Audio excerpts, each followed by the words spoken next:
got this frame all ready to put the motor on today.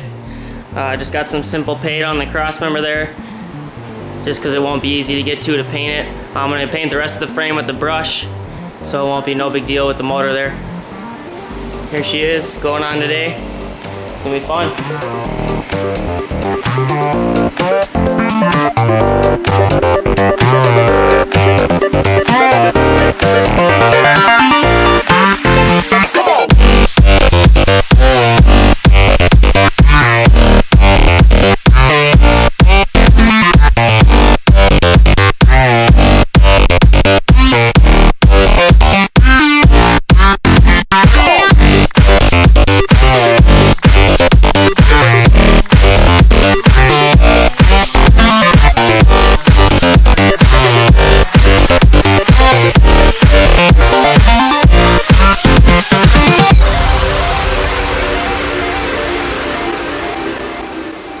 Safety, and I cut open my foot one time because I didn't realize it was plugged in, and I sat on it or some bullshit wearing sandals. I used to always wear sandals in the garage, man.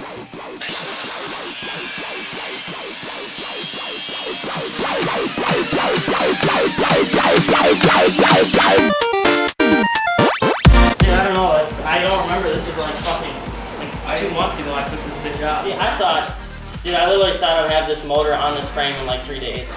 And it's been like 2 months of just fucking cutting metal and shit. It's total bullshit. It's total bullshit. It really is. Yeah, I think so. Alright. I don't fucking remember, man. I literally thought I had this off my nose. That's kind of how it goes. There's not really a manual on how to do this. No. I should have wrote shit down. I never do that. I think it would work just fine. So put it on there with this facing up. As you guys can see, I got the Cummins onto the frame and mounted into my cross member that I made. Worked out pretty slick.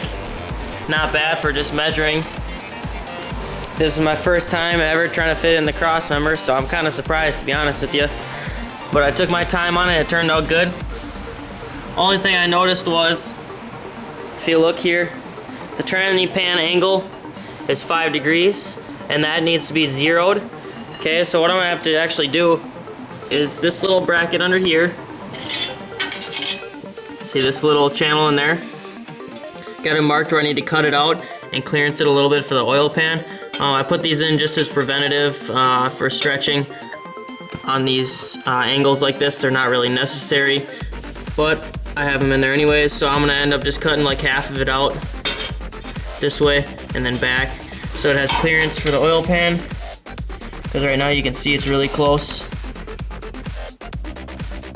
And that'll in turn allow me to lower this tail shaft down, getting my tranny pan back to 0 degrees, and it'll also lower the transmission so that the tranny's not sitting up so high in the car next to me.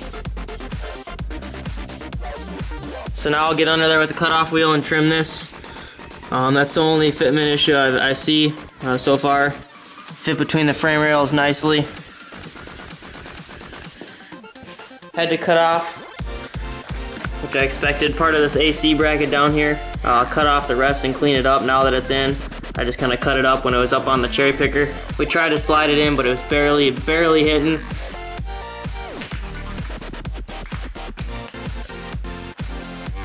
So once I get this leveled out, I can start building my transmission crossmember. And the transmission crossmember is what keeps this from going up or down like this, right? So that's gonna have to be strong. Otherwise, you can see I got the jack holding it up. These are rubber motor mounts. So they stretch and flex, which is good and bad. Just gotta make sure everything is built around it the way it should be. Right now you can see that I have the original transmission crossmember bolted up right here to the tranny, and I'm gonna work on making a mount for our crossmember for this. So what I'm gonna use is this 2x2 tubing right here, and it is about 14 gauge, between 14 and 1/8 inch. Square tubing. And what I'm gonna do, the easiest way to kind of calculate or to get angles without calculations, I mean, is to take a piece of cardboard. So I took a piece of cardboard, cut it to approximately 2 inches wide, then laid it out where I wanted it. And this will give my frame stability because X's are strong, and it'll also hold this transmission in place very well. And then it'll give me areas if I want to do like body mounts up in here or back in here when I put the other one in. So what I did was I laid this out like this, just took a Sharpie, you can see in there, marked it, and then marked where it ends on the frame there. Did the same thing on this side. So now I can just lay this on my 2x2 tubing, center it onto the tubing, and then cut out those lines easily. So I have this end down here, butted up against the end flat, and then I'm going to take this marker line here and continue it down. Okay, and that just gives me like a continuation off this angle, and then I can kind of connect the dots here. Same thing down here. Since you're gonna have a pair because you're gonna have the opposite side, you can cut this, and then you'll have another piece for your other beam, which is gonna be a 2-piece beam because it has to be split. Now you can see that I got this piece cut, and then I tacked it to the frame inside here, so I can start laying out my other diagonal pieces, like that one there. Now that I get this X member done, I got it all welded up on the inside here, so before I remove it from the frame, that way it doesn't warp when I end up welding the ends after I take it off. Right now I'm going to cut these tacks, pull all this whole assembly out, weld all this stuff, the stuff on the underside that I can't get, and then I'm going to work on the ends that are going to mount it to the frame here. Because you want your crossmember, your transmission crossmember to pull out, I'm going to use a piece of angle iron, and I'm going to weld it inside the frame, kind of like this. I'm going to cut it in 5-inch strips, and then weld it here, have a hole drilled so these bolt up from the bottom side or whatever. Actually, I don't know which way I want to put it yet. This might be on the bottom, I might be on the top, and that'll keep all this in here but still have it removable. You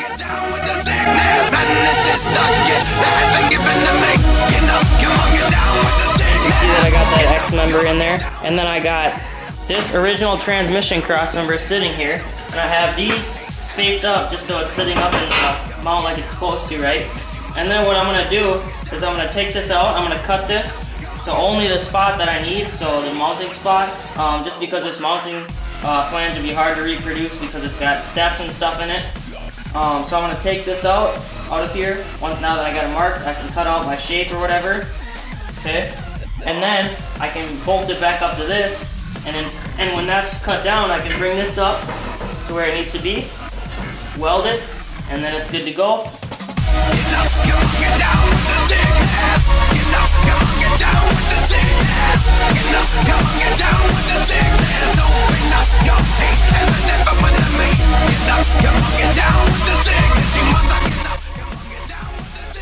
Now you can see that I got this all tacked in place. So I took these little 4-inch angles that I cut out and then tacked them onto these bars. So now I can take all this out and weld or drill the holes in this.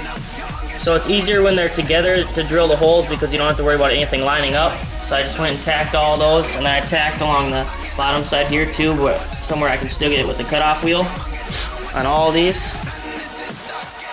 Right, and then I also tacked on this tranny cradle here. See, it's just tacked in there. So I'm gonna have to do solid passes in there, right there, and then on the other side. So right now, all I gotta do is unbolt this from this tranny thing, slide this back, take it out, drill my holes. Then once I drill the holes, I can put the bolts through here, obviously, and then weld these up to the frame. So this is a removable cross member. It'll drop out from the bottom. And the way this works is if there's any downforce, this tube, this angle iron wants to go this way, right? But with this square in between here, it can't go anywhere. So you're using the force, the strength of this and the strength of this. But it's still easy to pull out because you can just undo the bolts and it'll fall right out. You don't have to worry about trying to move it around too much or whatever. So this is a good setup. I think it'll work out nice.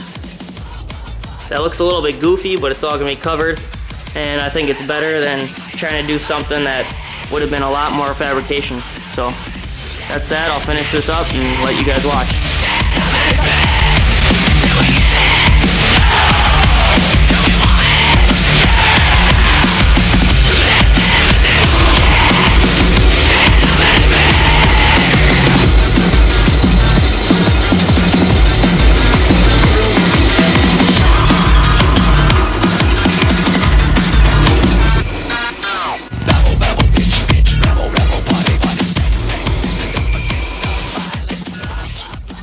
that I got the holes drilled, I just bolted it up. Then I finished the weld on this cross member, or on this little pan here for my transmission that mounts. And then I added this little triangle gusset. It keeps this in here strong, and it also keeps it this way strong. Probably don't need it, but that's okay. I put it in there anyways. And got those, just a couple skip welds in there. Finish that bead there. All in all, it turned out pretty nice. It'll look good on there. It'll work good. It's pretty light. Probably only about maybe 20, 25 pounds. I like it. Now that I got this transmission crossmember welded up and everything tightened, I'm gonna start doing the measurements for setting the pinion angle. So when you set the pinion angle, you wanna get the angle of your output shaft here. I'm using this nice little magnetic tool.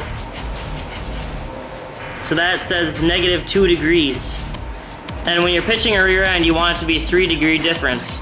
So if it's -2 degrees, you want your rear end to be a +1 degree. Or if it's, say it's +2, you want your rear end to be a -1 degree. So the 3-degree difference applies. So what I'm gonna do, since mine right here, mine is 2 degrees positive, okay?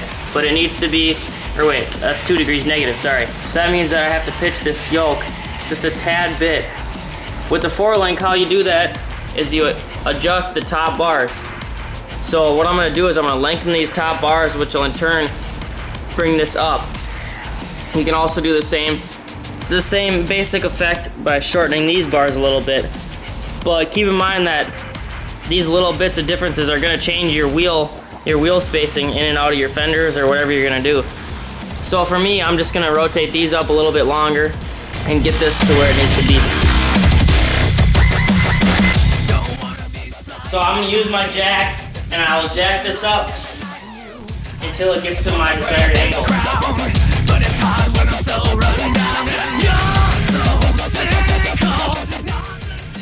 Which is right there. Okay, now I'll adjust my end lengths. And if it ends up, see how far I'm having to adjust mine here? I'm gonna have to actually adjust these out and pull these ones in a tad bit, just to make up for that slight difference here. Now that I get this yoke here set to, +1 degree up, I'll just go ahead and tighten up all these nuts and bolts all over. Basically, I'm just going, for tightness, I'm just going until the lock washer is fully collapsed. It doesn't have to be as tight as you can possibly get it, just make sure the lock washer is collapsed. You still want a little bit of play in these so it has room to spin without binding up too much on the poly bushing.